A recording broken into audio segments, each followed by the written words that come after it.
Sketches. So today's gonna be a little more casual of a video.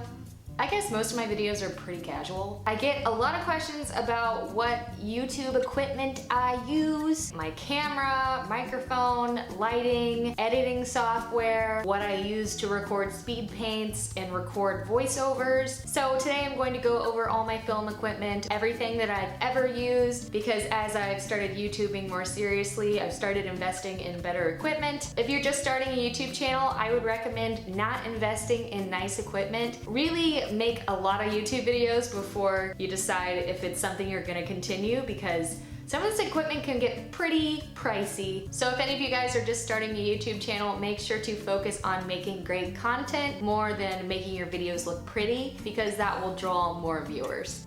I don't know. First, I'll start with cameras. You can either use your phone, like I've done before, or once I started vlogging more seriously, I got the Canon G7X. It is a small camera that also has a flip around screen, which is important if you want to make sure your face is in the frame. And for sit down videos like this, where I'm just sitting still, the first camera I invested in was the Canon Rebel. This was the cheapest DSLR that had a flip around screen, so that's why this one is very popular with YouTubers. If you want to invest in your first DSLR, I would definitely recommend this one. This is a great camera. I just used the lens that came in the kit. This is an 18 to 55 millimeter camera Inception. It does really great with lighting and the autofocus is good. If you want to vlog and move around, the autofocus isn't super quick for that, but for sit down videos, this camera, it's great. I loved this camera. I used this camera for a while, probably a couple years. And then at one point I was going to San Diego Comic-Con and I really wanted to vlog it, but just a few days before Comic-Con, I had my vlogging camera at the beach and I dropped it in the sand and it got sand in it.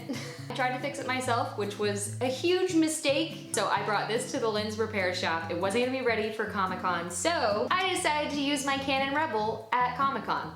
And at first I wasn't used to it. It seems so light now that I've gotten used to vlogging. But at first I was like, this is so heavy. This is so hard to vlog with. But I loved how clear the vlog came out. So I was like, oh, I'm gonna vlog with a DSLR from now on. But the autofocus is not quick enough. When I'm sitting still filming, the autofocus on the Rebel seems so quick. But when the Riverdale cast is walking past you, and you're kind of trying to turn on your camera, it doesn't focus in time until they're really far away going up an escalator. You're just kind of waving, and then Cole Sprouse waves at you, and you just barely catch the end of that. And that was my experience with my Rebel at Comic-Con. And right then I decided I was gonna get a DSLR camera that had a really quick autofocus. So the current camera that I use is a Canon 80D. This right here, this is a Canon 80D. I use it for all of my videos now and it autofocuses so freaking fast, but the Canon 80D is going to be a lot more expensive than the Rebel. So if you're just doing sit down videos where you're not rolling around a lot like I tend to do, the Rebel would be great. So here, that was original. This is the 80D. The lens is an 18 to 135 millimeter, and those are the cameras I use. Now let's go back over here. Okay, next is audio. Let's unplug this for a sec. You can probably hear an audio shift now because I just unplugged my shotgun mic. This is a shotgun mic. It just connects to the top of my camera.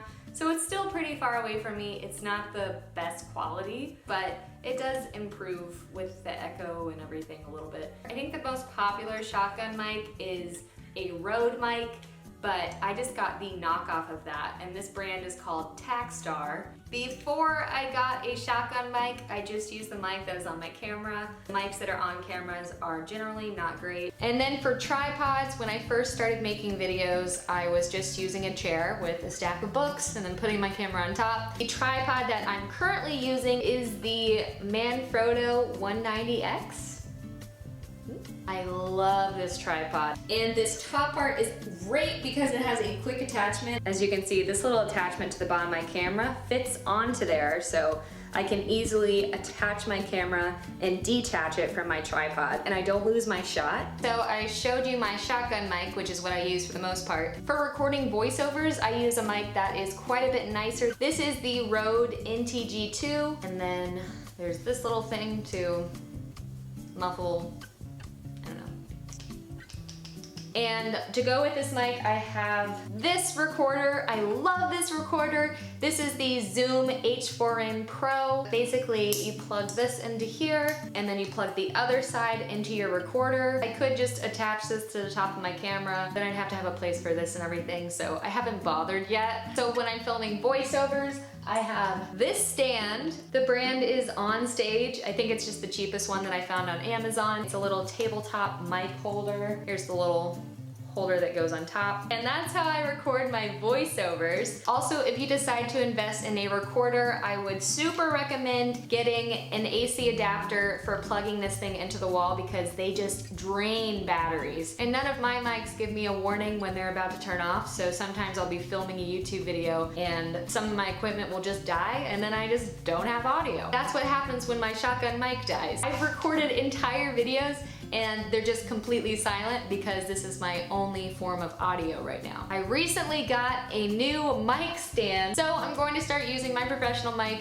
with my Zoom recorder. So basically, if you're starting a YouTube channel, a cheaper shotgun mic from Amazon will make a big difference. Or you could just get a recorder and talk directly into that. I've seen YouTubers do that too. But since I've been YouTubing a while, I do want two forms of audio recording at the same time, so I'll most likely be recording my videos with my shotgun mic and also recording directly onto my recorder with my mic stand, which will be right above my head. So if one of those microphones dies, I will have a backup. And I've gone a lot over audio because it might be the most important thing in making YouTube videos. I think it's what people notice the most, more than having a nice camera or the lighting, because even smartphones have really great cameras on them. Getting a good camera shot isn't the hard part.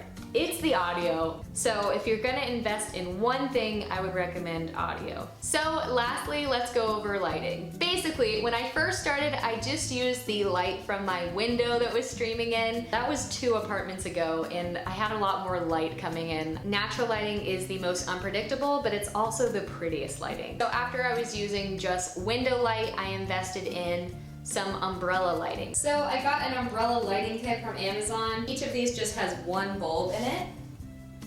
These aren't very strong lights, but they disperse light very well. It's not like a super directional light. I'm using this umbrella down here as an underlight so I don't have too many dark shadows on my face. This one's supposed to be backlighting, but it's so weak that I don't know if you can even tell a difference when it's on or not. It's such a tiny difference.